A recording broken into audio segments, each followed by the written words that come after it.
British movement, the smoke dissipates, and these guys all move 5 at a time. So they're going to go 1, 2, 3, 4. So 1 unit is safe in their weapons pit. So that's good. So 1 unit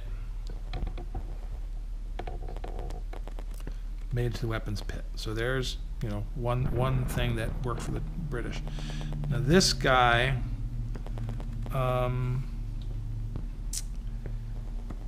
is going to go, what, 3 more I said? Yeah, so, oh, he was right there. So he's going to go 1, 2, 3, so he can get into this weapons pit. So there's 2 British guys that are safe in their weapons pit. Now they can still get attacked if these guys get, if the Germans get close enough, but they got to their weapons pits, and we'll figure out what that means in terms of happiness here. Okay, so that's that. Now, who gets to fire on this turn first? It's going to be important. The British.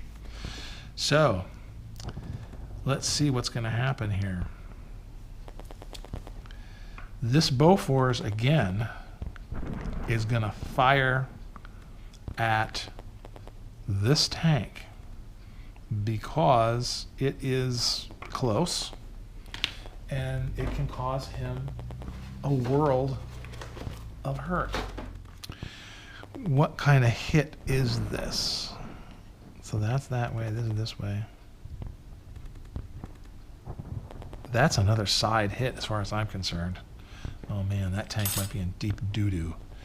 He's 1, 2, 3, 4, 5 away, and he's stationary and he's flank. Oh boy. Oh boy. He's 5 away, I said, didn't I? 1, 2, 3, 4. He's 5 away. Bofors, 17 shots, 5 away, 4 or better, and he's not moving, so it's 4 or better. So let's just go ahead and roll. There's a hit right there. Let's roll like 3 of the 17. Another hit. So we rolled 3 already, and he's had hit 3 times. So let's at first just see what's happened here. So first hit, got a 9 from the side. That's lower hull. Let's just go down and see what lower hull does with the Bofors. Lower hull's a kill. Jeez, these guys cannot get a break. So he's toast. And the crew is a C1. So let's see if they made it out alive. Oh, that's on the other thing, I think. No, I think it is in this one. There's so many charts. Not that I hate the charts. I love the charts. Bailout C1. Got a 2, so they bailed. So, gotta find me another crew member. And we'll grab these guys over here. And we'll stick a crew member right here. And there are 4 guys in this crew, because only one of them was killed. Okay. That Bofors, man. Yeah. He's moved, so he can't do anything. This is the only guy that hasn't moved, so he's going to take a shot at the Bofors when it's his chance. So he's going to fire. This guy is dead in the water. Okay. He's moved, he can't shoot. All right. The British are still shooting though, dang it. And the British are gonna, he's gonna shoot his mortar because he spotted this thing. Although, yeah, it moved. This one hasn't moved. So he's spotted that thing already, we're gonna say, and he's 2 away. And he's gonna try to make that thing so it can't fire. It's the only thing he can do. He can also kill the crew on top, I guess. But he's gonna go ahead and he's gonna fire and see if he gets a direct hit. A direct hit, 3 away with his mortar is 7 or better, or 7 or, yeah, 7 or better. He got a 10, so he got a direct hit. So the direct hit makes it so this guy cannot fire anymore, so his gun is shot.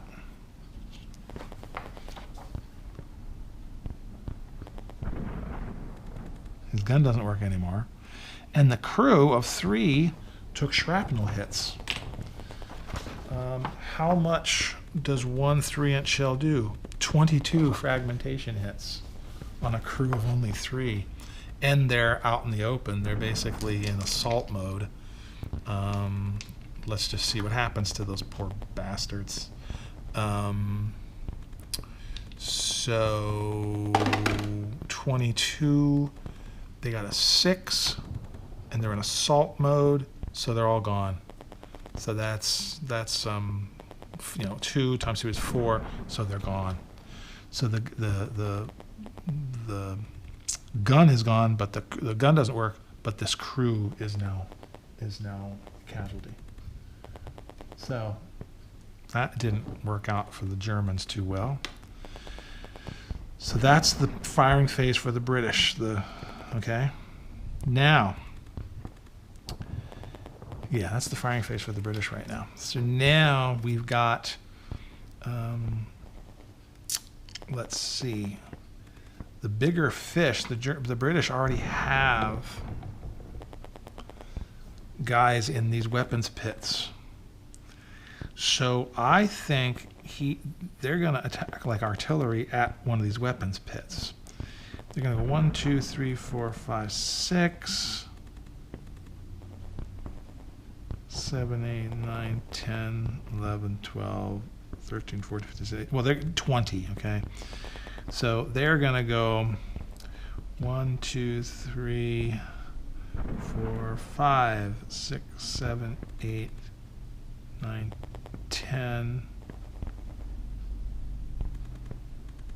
11, 12, 13, 14, 15, 16, 17, 18, 19, 20, 21, 22, 1, 2, 3, 23, 24, 1, 2, 3, 4, 5, 26. So 1, 2, 3, 4, 5, 6. So that'll be, he will be ready to, at the next turn, after flying around, attack that weapons pit with all of his stuff. However, he was within range of that Bofors gun over there. So each unit gets to fire. They get a 2 or a 4. No, the Bofors missed. No, the Bofors missed. Okay, so that Bofors did not shoot them down. There's still two Stukas hanging out, and that's that. This guy is under now artillery from the Germans, so we get to see if we get a 2 or a 4. If it's a direct hit, nope. So nothing happens. However, there is fragmentation effects on them. They're under good cover. Fragmentation effects, that was a 105 millimeter gun. That's 57 fragmentation effects. So we'll roll the dice. They get a 5. They're under good cover. 57, they get a 5. So they lose 2 guys. So that crew, number 1, loses 2 guys. He's crew number 10, you doorknob. He's crew number 10, which is right here. So he loses 2 guys. 1, 2. Morale is 8 now, so he's got to roll to see if he gets below that. He got a 10. So that means the crew is gone. So that Bofors now basically is kaput because they didn't pass the morale check, so they broke. Okay, so either they're casualties or they run away, whatever. But now they didn't pass the morale check, so that's bad news for the British. Because that means the Stuka has free reign to do whatever it wants. Okay? Okay, so what have we got going here? This will be the last turn.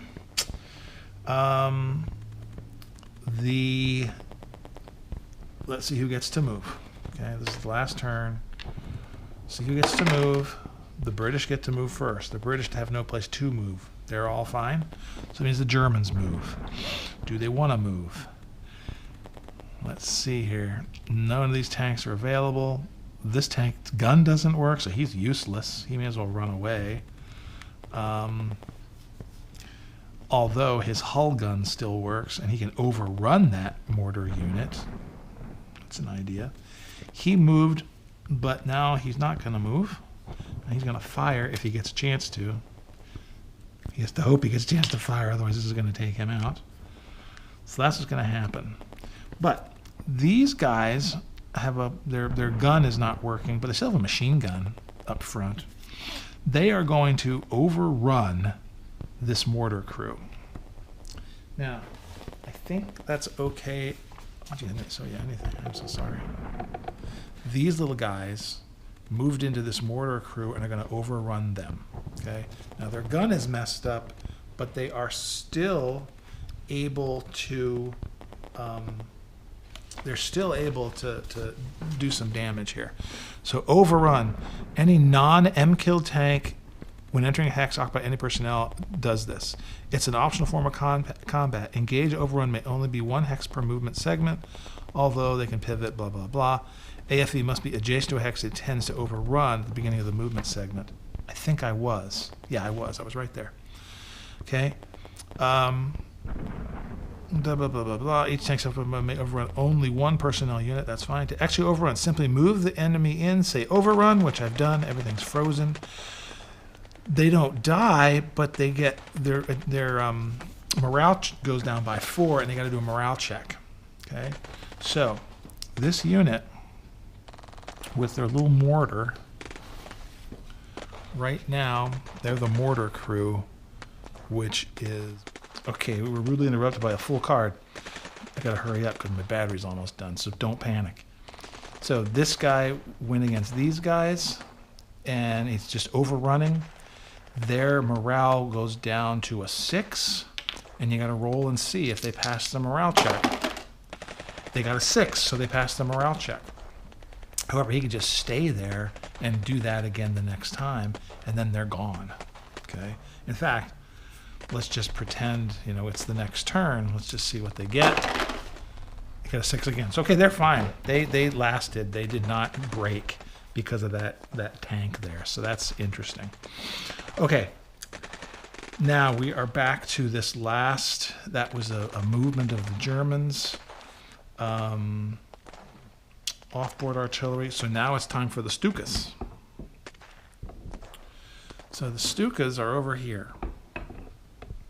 And the Stukas are going to attack one of these weapons pits. So 1, 2, 3, 4, 5. Let's see. Well, 1, 2, 3, 4, 5, 6. So he's going to go over here and attack this weapons pit. And he's going to fly down onto it. And there's no, because this Bofors has been taken out, the crew's been taken out, there's nobody to attack him. So that's just going to be, again, 200 units onto there. They got to roll, I guess, for a direct hit, don't they? Confused again. Yeah, so they get, so there's each bomb gets to roll for a direct hit onto this. So 1, no, 2, no, 3, no, 4, no, 5, no. So one airplane, none of them hit. Second airplane, 1, nope. Nope. 3, no. 4, no. Last chance for direct hit. Okay, no direct hits. So no snake eyes. So no direct hits, but fragmentation. So 200 onto these guys in good cover. They're in a weapons pit in good cover. Weapons pit. Let's see here. Where are we? Overrun, optional rules. Let me make sure that I'm not really confusing things, which I'm apt to do. Weapons pits and emplacements. They're in there. Let's see. Weapons hit probability number. Okay, that's for that. Vehicular. Mortars score a direct hit to destroy vehicles. Offboard indirect must score a direct hit to destroy. No dice modification. Okay. So that means I didn't. AFV indirect fire has no effect. Fragmentation firefighters have no effect unless fired from units 1 hex range or less. Well, that to me means that's a bomb from a Stuka, I would think, because they're flying, well, 1 hex or less. I don't know what that means. The cover state is just like, I guess they're artillery, so they're gonna the fragmentation effects. Cover state is just like whatchamacallit. So the cover state for these guys was good. So that's what we're gonna say. So we're gonna say 200. So 100 in good cover. Okay, right here. So 100 in good cover. 3. And do I do it all at once? I guess to combine all at once. I think you shouldn't though. You should do it for each bomb, I think it says. I think it says you got to do it for each individual bomb from the Stuka. These darn Stukas. Let's see. 4 things. Dive expense 20. So when the result of took before any other type. Blah blah blah. Roll direct hits separately, regardless. Evaluate each bomb individually. Fragmentation fighters are not combined with other indirect fire, but they can be combined with other Stukas. Regardless, all target units, all crude weapons created fire or can't fire. Acquisition targets, blah blah blah. Stukas do not initiate bomb attacks containing friendly units. So they're combining, but I think they have to. Well, here's what I'm going to do, just to be on the safe side. It's laborious, but I'm going to say 40 fragmentations for each of these things. So I'm going to say 1 bomb gets a 12. So it's 40 fragmentation effects. They're in good cover. Gets a 6, gets a 6. So there's 2. So there's 2 guys missing. Another one gets a 7. Oh, jeez, you're an idiot. Gets a 3, which is 1. Okay. Another one, bomb number 3, gets a 2. Whoops. 40. Gets nothing. Number 4 gets nothing. Number 5 gets nothing. So that's 1 airplane. Now, gets a 4.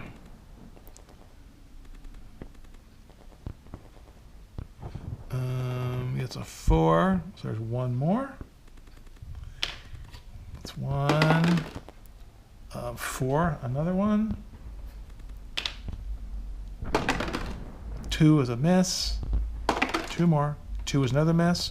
1 more shot. A 5. A 5 at 40 in good cover is a 1. So a total of 6 hits on this weapons crew, or this guy, these guys in here. These are 3-1 guys. So they get 6 hits. 1, 2, 3, 4, 5, 6. So we got to roll for morale. They can't get over a 6, and they get a 9. So understandably, they're gone because they are feeling the pain. Because they're, getting attacked by a Stuka can't be enjoyable.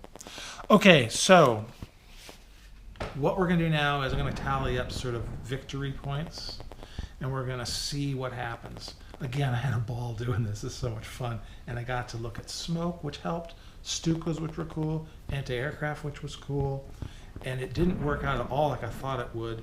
I thought the Germans were going to destroy these guys left and right, and they couldn't even get to them in time to do any damage. And the Bofors ended up being awesome anti-tank guns. So let's come back and see what the victory conditions are. Okay, let's quick go through who won. So looking at all this carnage here, it looks to me like Based on victory points, the Germans got 34 because he ended up getting, let's see, a couple of crews, 3 infantry units, a 6-pound gun, and 2 light trucks. The British got a crew. They got a Stuka that's worth 10 points. They got 3 tanks worth 20 points each. And then I'm saying they had 1 pit over here. This 1 pit is the only pit that actually has an unused, a happy unit in there. So they actually survived and got in there. So they got 10 points for that. So the British get 83, the Germans get 34. The British are victorious. Wow, this didn't turn out anyway like I thought it would. I thought the Germans were going to whip them. I mean, I thought they were just going to come by and destroy them with their tanks because those light trucks are just like paper. And sure enough, they nailed a lot of those light trucks, but it didn't do them any good. And the other surprise was that darn Bofors gun is an awesome anti-tank weapon. It took out 3 tanks. Whew. Smoke worked, protected them, even if I did it kind of wrong. Smoke was interesting, and Stukas were fun to play. So anyway, I think that was very successful. I hope you enjoyed it. And man, I've said it before, but I love Tobruk. See you later. Have fun. Keep playing games. Talk to you soon.